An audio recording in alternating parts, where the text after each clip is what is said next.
Good evening, everyone. Welcome to the ECPD by the Sri Lanka Institute of Architects, which will be conducted on the theme Inclusive City: How Social Justice Can Be Brought to Production Space in the City. This topic will be addressed by a diverse group of professionals who are experts in the fields of sociology, economy, and architecture, and will compare today's topic against themes of socioeconomy, geopolitics, and spatial or urban development. Today's session will include a set of presentations which will be available for the SLI membership to view online. After allowing sufficient time to view these segments and to digest the content, we would conduct a live discussion over the Zoom platform. This would contain a Q&A session where the audience from home could interact with the speakers in a live discussion. The date for this live webinar will be notified in due course. The SLIA would like to extend their warmest appreciation towards planner Mr. K.D. Fernando for his valuable contribution to initiate this CPD. It is with much gratitude that we acknowledge the continued contributions from Mr. K.D. Fernando, who is not only a town planner with much passion for physical planning, but a teacher as well as a true friend of the architectural fraternity. Our moderator for this session is architect Upendra Randenia, the principal architect at Design Qs and current chairman of the Professional Affairs Board at Sri Lanka Institute of Architects. Architect Randenia will do a brief preamble to the CPD before the introduction. I bow one to all of you. Since I'm the chairman of the Professional Affairs Board and also the author of the text that you got along with the topic, I think it's my duty to explain how we intend to have the first CPD of SLIA, as well as do some explanation about the topic in hand. The topic is inclusive city, social justice, and the specific topic relates to how social justice can be brought to the production in the city, space in the city. One could argue the two words, inclusive and production of space, are almost at two ends of the opposite poles, and that they have very little relationship. Almost, one could argue that it's a good example of an oxymoron. The oxymoron is a word that explains, for example, something like silent screen, old news, minor crisis, plastic silverware, and working vacation. Now, today, the working vacation is a real affair because of this COVID-19, and we are all working while on vacation, almost. So, how do you make sense out of these two words is the essence of this webinar. We have brought in experts on different fields from economy, planning, architecture, urban design, and all the other related fields to talk on this topic and see how these two words basically interact, almost contradicting each other, and our role as architects in this endeavor. Next. So one could boil down the architect's relationship in the relationship between the two words of inclusive and production of space. You can bring it down to speculation and imagination. The definition of speculation basically means that there is an element of prediction, whereas imagination, on the other hand, is basically to come up with informed guesses, so that they're on the two ends, one which is on the opposite side. So architect is basically playing this game between speculation and imagination, and that's what we bring to the table among many consultants and experts that come into the field of building and production of space. The best person who spoke about this topic is David Harvey. He talks of the architect being an insurgent in this process, as well as being the activator. Now, David Harvey was very much influenced by Henry Lefebvre, who's a theorist, economist, very much influenced by Karl Marx. So the relevant information we sent out with the webinar had all these relevant little clips we have taken from the YouTube. And you can read about the how David Harvey's thinking has now come to the point where he specifically defines the role of the architect as a person who has the imagination and plays a pivotal role in bringing about social justice. And the role of the architect, he claims, almost like an insurgent, a person who interprets the client's brief and almost willingly allow uh, the concept of uh,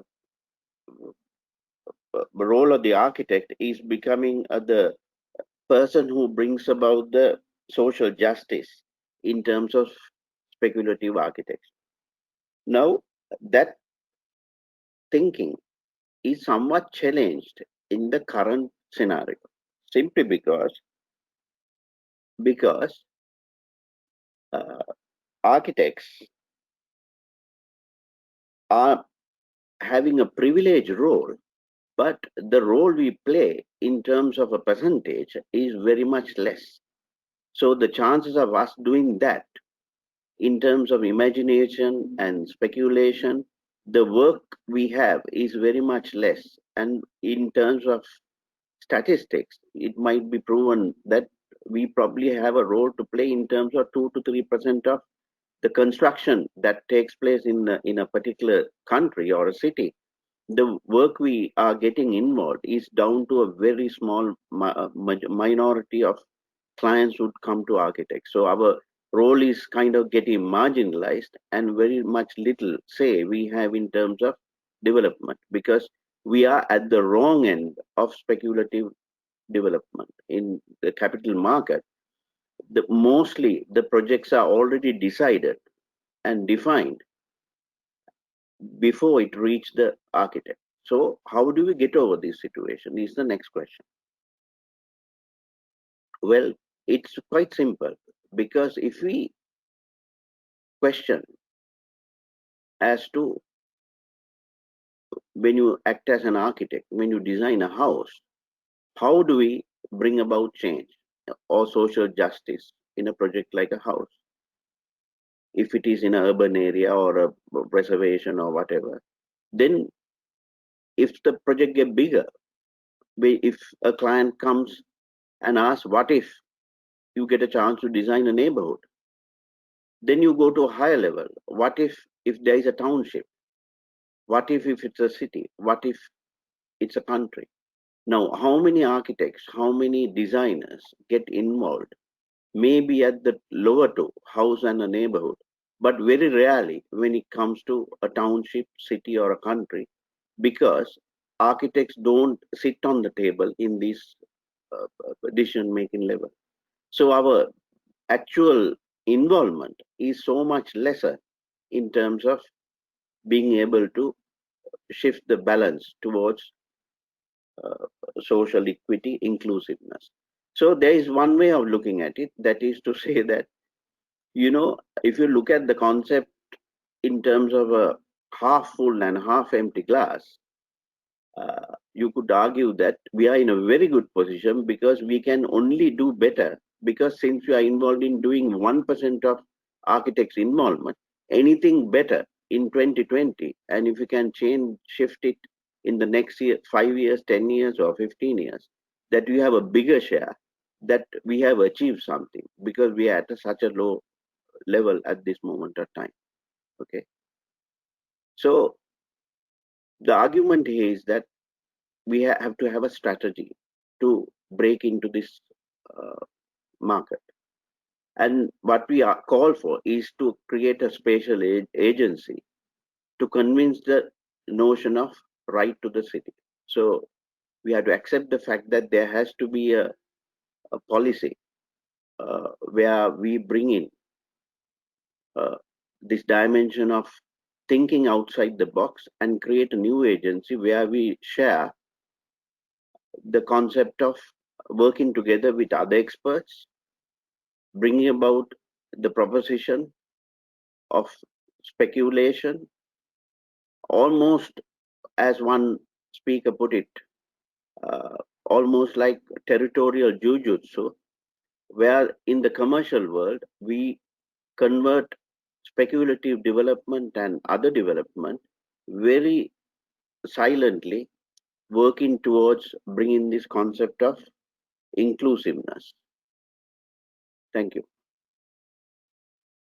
Here to begin the introduction to the topic Inclusive Cities, how social justice can be brought to the production of space in the city, please welcome architect Dr. Senaka Dharmatilaka, Chairman of the Continuous Professional Development Committee and Chief Architect of Overseas Realty, Ceylon PLC.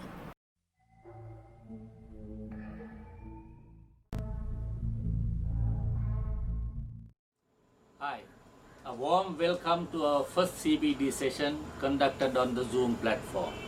So this is the first of its kind, and I am very thankful for the staff of SLIA, and especially Mr. Upendra Randania for convening this session. So this name of this topic, Inclusive Cities, was mentioned many years ago by architect Mr. Viranjan Korgosuri.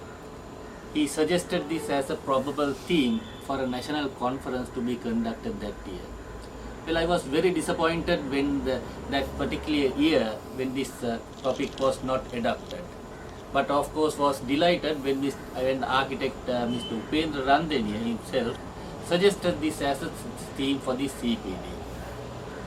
However, I came to fully understand the meaning of urban inclusivity as a result of a conversation between my son and a teacher of mine. So immediately after the advanced level examination, my son, who had been involved with many college societies such as the Cinematographic Society, Heritage Society as well as Photographic Society, was exploring possibilities of forging a link between the skills that he acquired on these multiple societies. But of course it was presumably a strategy to get together once again with his old set of friends we call the usual suspects. But since he was seeking the possibility of engaging the subject areas of heritage and photography, I offered him the opportunity to be introduced and guided by a teacher of mine. This teacher of mine, who was the candidate for this task, was none other than architect Mr. Pali Vijayaratna, who wears the triple caps of architect, planner and conservator. So as my teacher literally described the rare insights on heritage to this enthusiastic youngster, I myself once again became a student. And in this process I learned that any exercise of urban conservation had to preserve intangible heritage as much as the tangible heritage that we value as architects. Architect Pali Vijayaratna explained how a significant part of this intangible heritage can be found in a group of people in the city who find their livelihood within the very urbanity that they dwell within. And as their lifestyles, the values, the behavior rituals are all closely related to the urban landscape that they inhabit, they were described as an urban community who became part and parcel of a unique urban culture. Further, since they worked, lived and played within the confines of the city, they were seen as a 24-hour urban citizenry who would be easily identified probably on a Boyer Day or a public holiday. So this identification, as Mr. Pali Vijayaratna explained, happens in the absence of the mass commuter population who otherwise dominate our attention in terms of sights, sounds, etc. This, of course, this conversation culminated in a photographic expedition, and it will be the images that you will see throughout this presentation, which are captured by my son Gavin, which will appear as a backdrop to this warm-up session for the CPD. So what we will see is this journey to find this 24-hour urban community and what we saw there.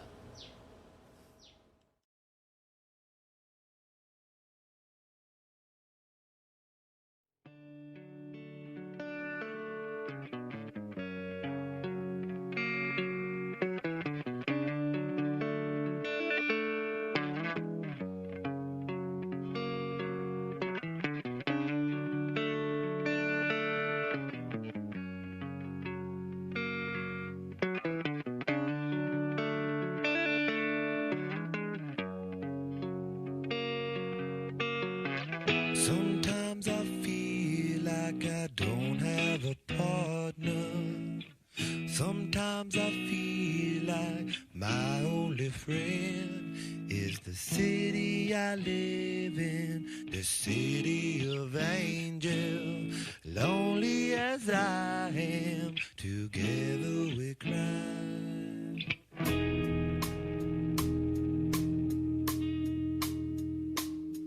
I drive on the streets 'cause she's my companion. I walk through the hills 'cause she knows who I am. She sees my good deeds and she kisses me when and I never worry. Now that is a lie.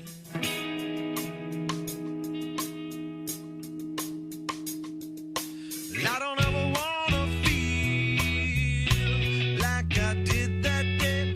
Take me to the place I love. Take me all the way. I don't ever wanna feel like I did that day. Take me to the place I love. Take me all the way. Yeah, yeah, yeah.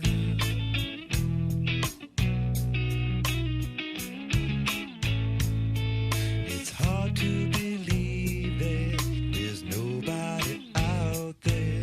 It's hard to believe that I'm all alone. At least I have her love to see that she loves me. Lonely as I am, together we cry. Yeah.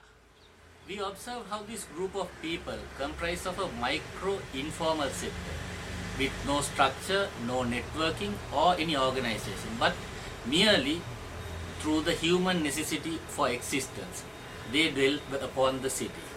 And they could be characterized by a common socio-economic categorization as individuals who live under low income levels, which is defined in terms of poverty, economic alienation, social marginalization, etc.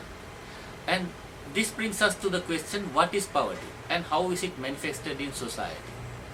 Now, religions would have different theoretical frameworks to explain it. Is it a part of a great big plan which would test the spiritual resilience of a human being under trying circumstances? Or is it the karmic forces or the karmic energy we carry as spiritual luggage in this transmigration of souls in perpetual cycles of death and birth within this data web of life? Or go for a more secular explanation by the French sociologist or anthropologist Pierre Bourdieu. And he talks about the theory of habitus, right? And he explains this concept of habitus in which capital is defined as the currency which allows one to move up the social ladder. And he further explains this concept of capital in terms of categories such as social capital, cultural capital, financial capital, as well as symbolic capital, right? And economic capital, if you might say, is defined as the disposal of the command of a person of economic resources such as money, assets, property, etc. Social capital is defined as resources linked to a network of relationships of mutual acquaintance and recognition. And Bourdieu takes special care in defining cultural capital as a person's education that provides an advantage to achieve higher social status, sometimes at the disadvantage over the others.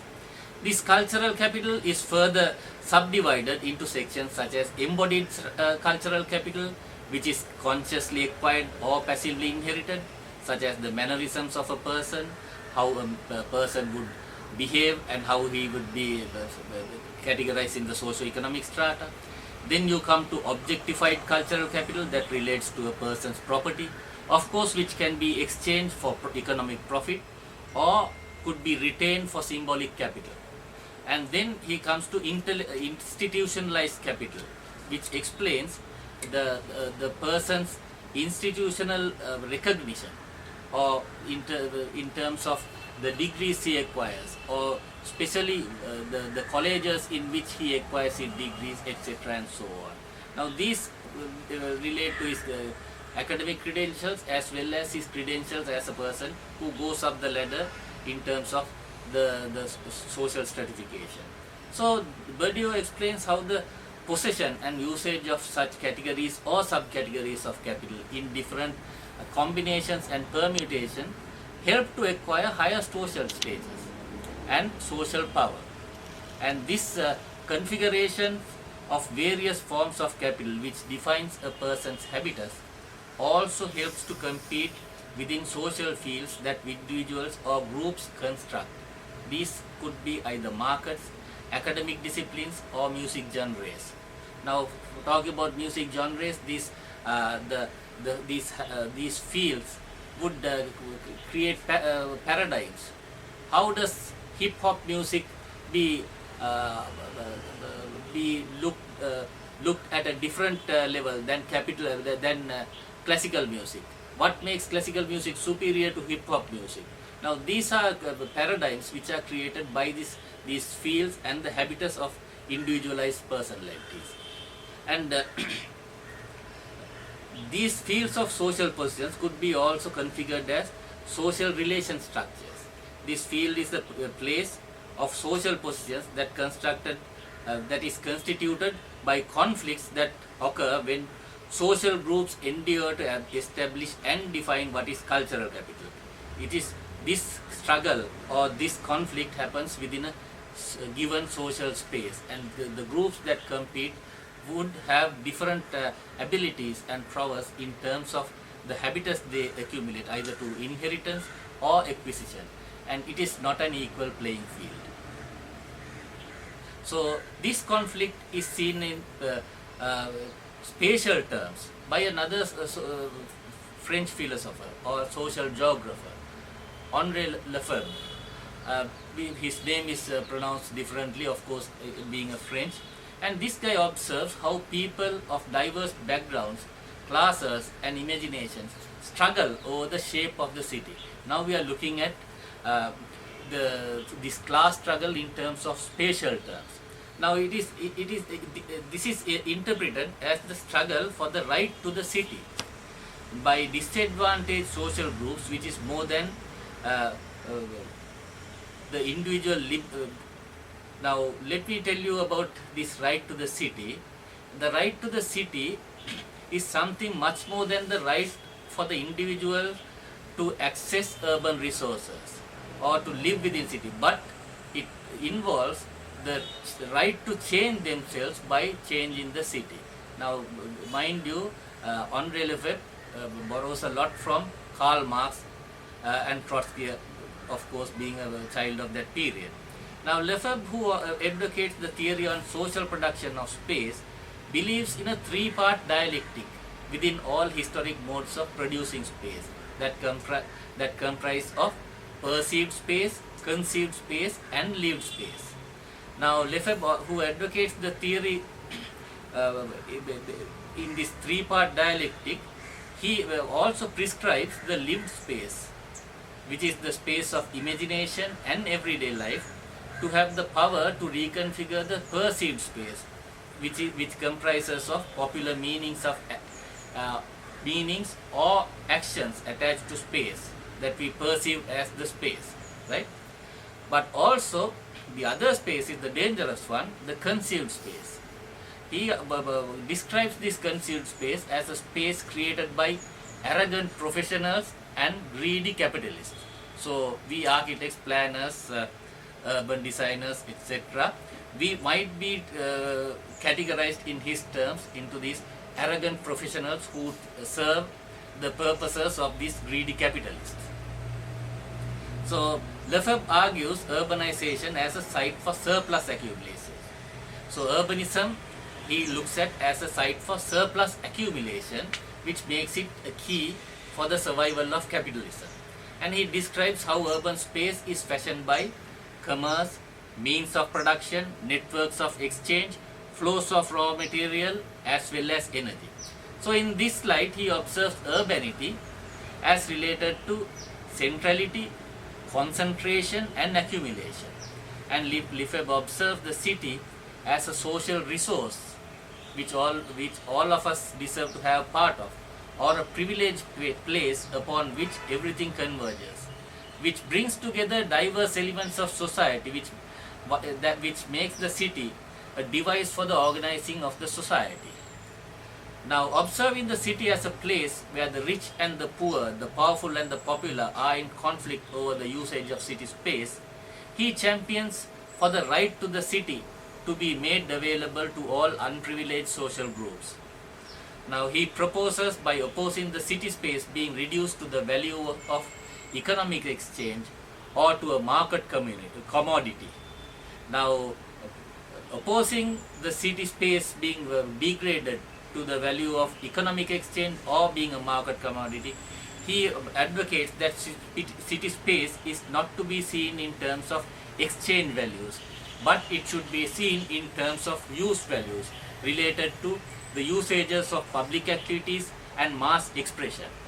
Now, however, the struggle over the shape of the city, what chances do people that you see have in claiming their foothold in the city space?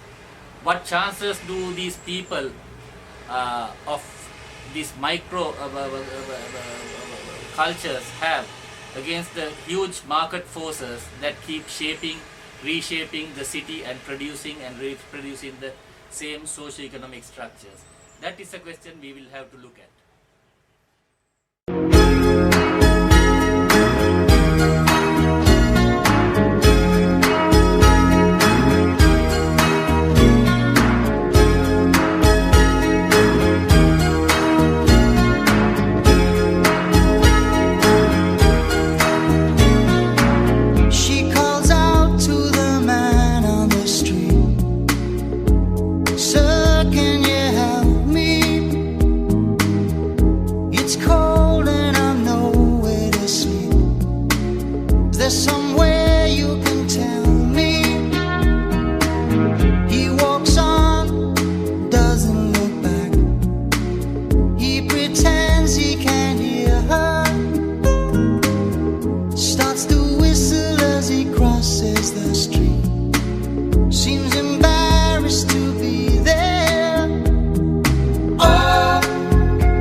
Looking at the phases that we saw, the intensity of urban growth around them and the strong market forces that drive this force, we may now turn our attention to David Harvey, an American social geographer who also borrows from Lefebvre.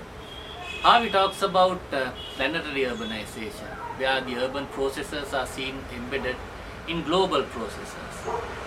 Borrowing from Lefebvre and his Marxist reading, Harvey also perceives that cities evolve as social and geographic centers related to concentration of surplus wealth. So cities are concentrations of surplus wealth in his readings. Now, he observes urbanization as a class-centered process or a spatial fix in which the perpetual search for profit centers to create accumulation. Now, let's look at how he describes this capitalist solution for a crisis which culminates in a mass urbanization. He describes the crisis of capitalism in the urban city as the overaccumulation of surplus wealth and the surplus labor. Now, he explains urbanization as a process that depends on investments in infrastructure, industry and housing, etc. that is aimed to absorb the surplus capital and labor, which he calls the spatial fix. So when the city has a problem of overaccumulation of capital and labor, the capital and labor is absorbed into development of infrastructure. So this brings us to mind how General Eisenhower in USA did the highway system as a solution to overcome the recession. Now Harvey explains historically how the redesigning of Paris in 1940s helped to resolve the issues of unemployment and surplus capital by fixing the surplus capital into real estate. Now, by this investment on real estate and infrastructure, the aim is not to create cities for good urban living, but only for the expansion of capital at its compound rates of growth by creating spaces for investment for the upper classes.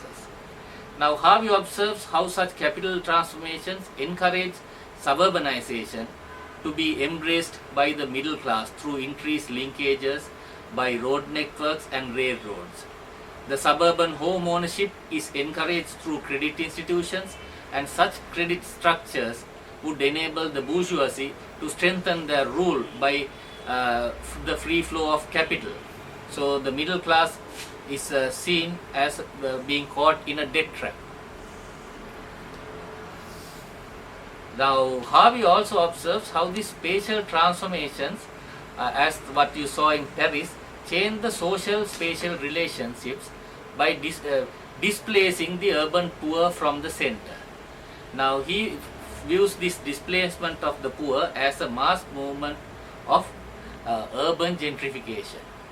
Now this displacement is often happens by disposition, and this is seen by the disinvestment in the infrastructure of affordable housing areas, increased cost of living by the overinvestment in high income housing, increased property value and real rental structures that place the city center unaffordable for the lower income groups to reside in. Then paradigm based maneuvers like criminalization of certain behavior patterns and cultural norms, criminalization of homelessness, and metaphorically the criminalization of poverty, etc. Now these are tactics by which the gentrification happens, and the poor populations will be pushed off to the edges of the city. Now this displacement of the poor also results in their further exploitation by the long commutes. Now these long commutes have to happen because they have to move back and forth between their places of work in the city and their new habitats in the city fringe. This also plays havoc with their day-to-day life or the everyday life, where the cut down on their leisure time, time for interaction and communal action, etc. is also hindered. But these long commutes also increase the cost of transport. The transportation cost also increases. Then also the structures of new rental in these properties, and also the structures of debt. Now this ensure the exploitation of this urban proletariat, not only at the point of production but also at the point of capital realization. Now it is in this slide that we will the plight of these children who are in these low income communities have to be looked at. There will be disinvestments in terms of their infrastructure, and how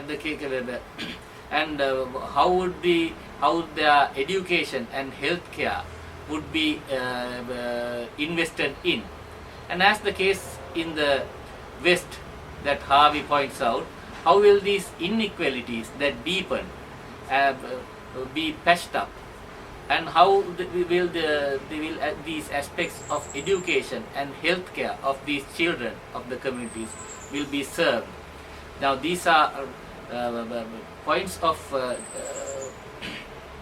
concern as we invest on communal developments, and whether these investments on especially these children, whether there will be severe disinvestments, while there will be always investments on the children of upper classes.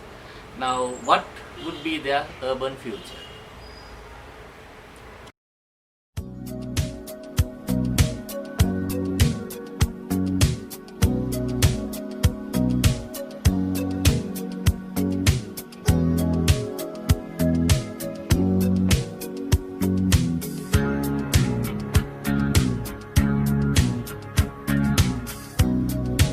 Out of the ruins,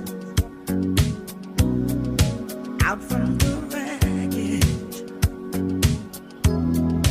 can't make the same mistake this time.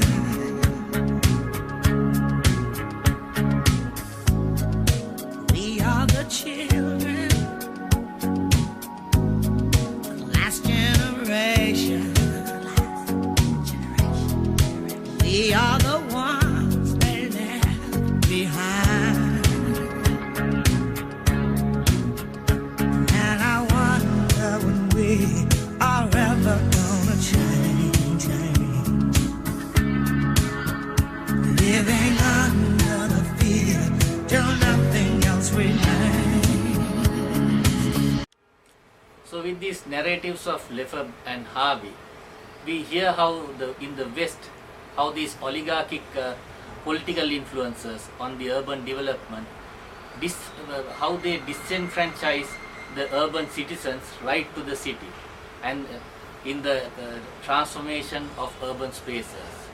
Now, however, we have witnessed our comparative successes that we have achieved in controlling these current epidemic situations, which is in contrast to the Western approaches. And here we could see how our welfare state policies, as opposed to the laissez-faire policies of the neoliberalistic West, would have different results. And so similarly, we need to see how our focus, the scale and the proportion of our investment in state-sponsored affordable housing as a ray of hope, so to speak. So we discussed how Bourdieu explains the role played by capital in the struggle for the right to the city in terms of social capital, cultural capital and financial capital. But in contrast, how we may see, how we may remain optimistic in a civilization such as ours, in a civilization that believes in spiritual capital, people who believe in spiritual bank accounts, investing in spiritual bank accounts, etc., where we treat the needy, the helpless, as a moral obligation rather than a legal obligation. How the urban poor amidst the population that engages in making such deposits in spiritual bank accounts, how would they be treated? And we have seen these mass sentiments of our nation, which is rich with values of compassion, which we have demonstrated not only in the situations of crisis, of natural calamities, but also in the field of war, field of battle. And it is in this, in the midst of this mass scale real estate development in our city centers, how do we see or how do we remain hopeful that there will be innovative urban development policies will be formulated at a broader scale or at a macro scale, which would ensure the welfare of our underprivileged communities who populate our major cities? Where would they fit in our grand schemes, and how would the economic prosperity or the wealth we gain by this mass growth be trickled down to them, or how would they form part of this great big picture of us, of a great big future and a great big urban future? Thank you. Look at all the lonely people. Look at all the lonely people. Eleanor Rigby picks up the rice in the church where a wedding has been. lives in a dream, waits at the window, wearing the face that she keeps in a jar by the door. Who is it for? All the lonely people. Where do they all come from? All the lonely people.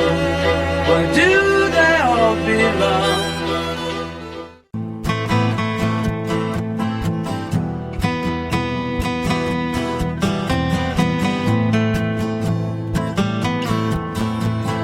Under the first subtopic of the main theme, Fundamentals of Production of Inclusive Urban Space, please welcome our first speaker, Dr. Vagisha Gunasekara, who is a senior lecturer at the Department of Social Studies at the Open University of Sri Lanka. She is also the executive director of the American Institute of Lankan Studies, Colombo. Dr. Vagisha will be presenting on the topic, a critical overview of the effects of urbanization in Sri Lanka, socio-political and economic paradigms.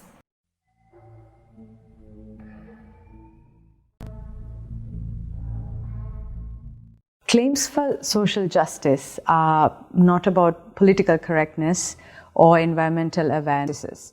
A focus on social justice becomes even more important in the age of urban greening, where the challenge is to balance economy, society, and the environment. The first thing we must realize is that social injustices reflected in urban processes are a function of the current model of development and growth. The main reason why social justice is often an afterthought is because capitalist processes are built on social inequalities and, of course, environmental injustices. The crux of the issue lies in the economic model itself.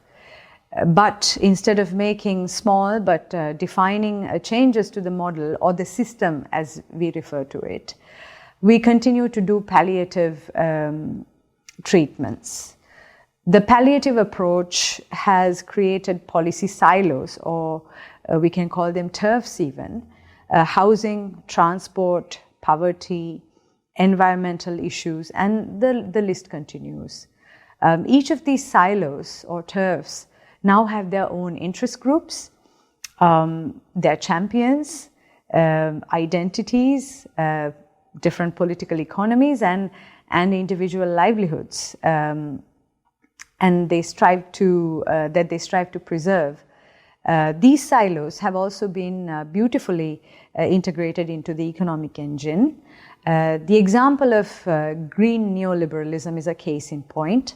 A green or sustainable economy does not automatically take care of social inequalities if what is sustained is the same urbanism driven by profits and inequalities, even though it's presented in a greener shade. What is needed is a broader approach to conceptualizing urbanization and policies and programs that reflect this integrated approach.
When you hear the words urban space and social justice, what is the image that comes into your mind?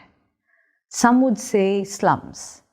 Others would say the Mitotamulla garbage mountain, traffic, congestion in public transport, gentrified areas, and the homeless. And of course, for most people, these mental images are of present-day Colombo. In many ways, these images and experiences are all entry points to making sense of urbanization and its friction with social justice. This friction manifests in housing, poverty, transport, and environmental issues.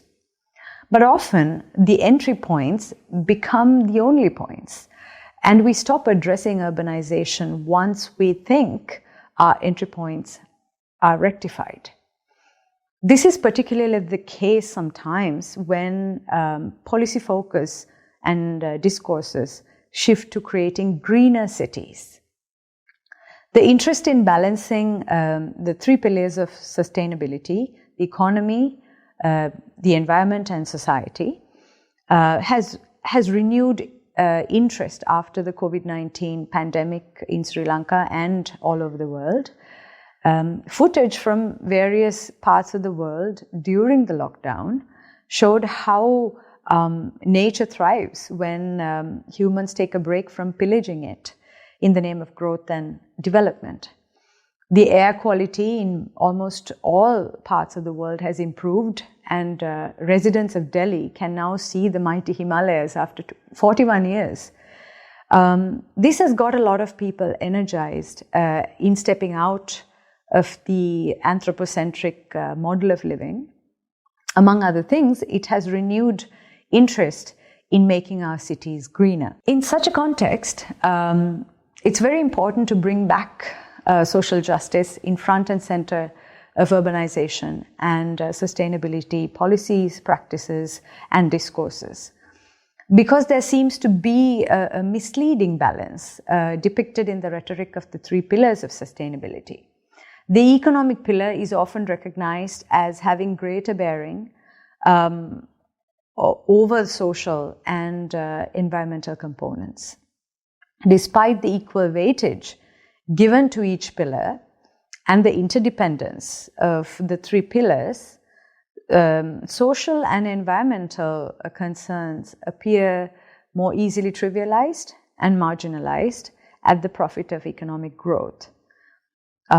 Increasing urban poverty and the growing gulf between the haves and the have-nots, irreversible environmental changes, continuous resource depletion, and constant degradation of natural environments all tell us that sustainability as an integrated approach remains almost like an unattainable ideological goal and a constant challenge.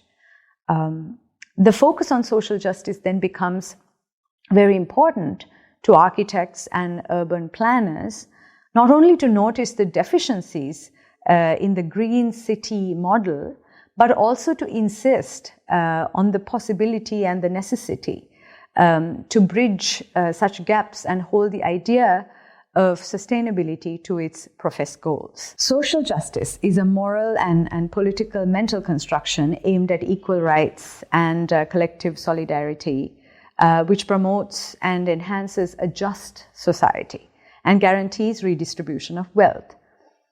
Ensuring social justice contributes to economic welfare, dignity, freedom of speech, and social and political independence. Then there is spatial justice. Spatial justice tries to assess where one achieves justice and how this justice can be accomplished among three elements: people, resources, and space. In this sense, urban space is a factor impacting social inequalities, and space is something that reveals territorial impacts of urban policies. In other words, it can be a tool for policies and decisions. Some measures have a predominantly spatial dimension. This perspective opens up a different approach to thinking about interrelationships between urban spaces, social inequalities, and urban policies. For example, someone made the decision for Meetotamulla to become Colombo's principal dump site after the previously used Blumendal dump. Blumendal exploded and partially collapsed in 2009. Up to that point, waste had been dumped at Blumendal without any control since 1997 and caused severe environmental contamination and health hazards for hundreds of dwellers who lived next to the dump. They mobilized against the diverse impacts for years, but they were never heard. The situation was aggravated by an ongoing dispute over waste management between the municipality and private contractor, which together with the bureaucracy and supposed bribery and intimidation stopped any action by the residents. In 2009, the disaster was followed by fire outbreaks from the released methane and the Supreme Court decision to close Blumendal for waste disposal after the residents successfully filed a fundamental rights case against the company's waste management practices. The authorities then had to find a new dumping ground, but the underlying problems remain unaddressed. That was when the dump moved to Mitotamulla. On the 14th of April 2017, part of this garbage mountain collapsed, and the stampede caused by this disaster took the lives of nearly 30 people. So this dump site now seems to have moved yet again. But then this example pushes us to ask the question, how have we become so irresponsible and even cruel that we have allowed our own people to die by being crushed by a garbage mountain, right? The moving garbage mountain from Blumendal to Mitotamulla, now somewhere else, carrying Colombo's waste, is quite illustrative of the tension between urbanization, social justice, and environmental protection. It clearly demonstrates that some parts of this society are left to die. This reminds me of the concept called bare life, which was advanced by an Italian philosopher called Giorgio Agamben. Agamben, in 1998, in a piece that he wrote, utilized this ancient concept of homo sacer to designate a category of people to be avoided whose segregation, imprisonment, poor health, and early death are largely unquestioned by the larger society. In contemporary societies, Agamben argues, the category of homo sacer is epitomized by someone who is at once both within and outside society, nakedly vulnerable to its power, but with no rights to protection and no defense or recourse other than physical resistance and struggle for survival that any animal in captivity would exercise. In other words, they are no better than any animal. The homo sacer occupies what they call a zone of indistinction. This is a term introduced by Daikin and Lauston in 2002. And this zone of indistinction, in this zone of indistinction, they're not recognized by political institutions as a constituency, but rather as a kind of a deficit or a problem to be dealt with, to be controlled, managed, or corrected. In other words, they're people who get rubbished. In the case of Colombo, this characterization should be made slightly differently. One cannot say that people belonging to the periphery of the city are completely excluded from political processes. They are an indispensable constituency during electoral campaigns, and political actors bank on their support to get elected. But it's not really in the interest of the political apparatus, which works along the lines of patronage politics, to take action to, say, address crime or control illicit political economies that have consumed these communities from underserved settlements. It's not in their interest to empower the communities so that they have a certain level of independence and autonomy. It's in the interest of the political actors to continue to keep them dependent on political patronage and other relationships that reinforce existing power hierarchies. This is why in our political culture, public service has become attending funerals, giving handouts, or getting menial government jobs to people from poor backgrounds. If social justice is to become more than rhetoric, we should address continuing marginalization that has long existed in cities. David Harvey, a Marxist scholar, says that cities have come up through geographical and social concentrations of a surplus product. What he's referring to is the processes of capitalism. Capital accumulation is constantly looking for new markets to produce and sell goods and services. In other words, urban areas belong to a category of space where we can observe how politics of capitalism play out. Therefore, urbanization is and has always been a class phenomenon, since surpluses are extracted from somewhere, from somebody, while the control over the disbursement typically lies in a few hands. What this means is that capitalism is built on social inequalities and environmental injustices, and cities are prime turfs on which this process unfolds. The sustainability of cities and the need to develop and foster an integrated, holistic vision for urban sustainability is generally promoted through a discourse of urgency. There are two parts to this urgency. One is that the world has become increasingly urbanized, with more than half the world's population already living in cities. The second is that cities are often seen as ecologically destructive and the antithesis of nature. But think about it, what is unnatural about Colombo? Whatever the ecological destruction we see here, what is happening here are harmful effects of urban sprawl and a direct outcome of the intensification of the capitalist processes, isn't it? As architects and urban planners, I'm sure you're familiar with urban sustainability and green urbanism. Before sustainability got naturalized into urban planning and policy in the 1990s globally, early ecological activists and various innovators believed that the environmental crisis was in fact a design crisis. They thought we got the design of cities wrong.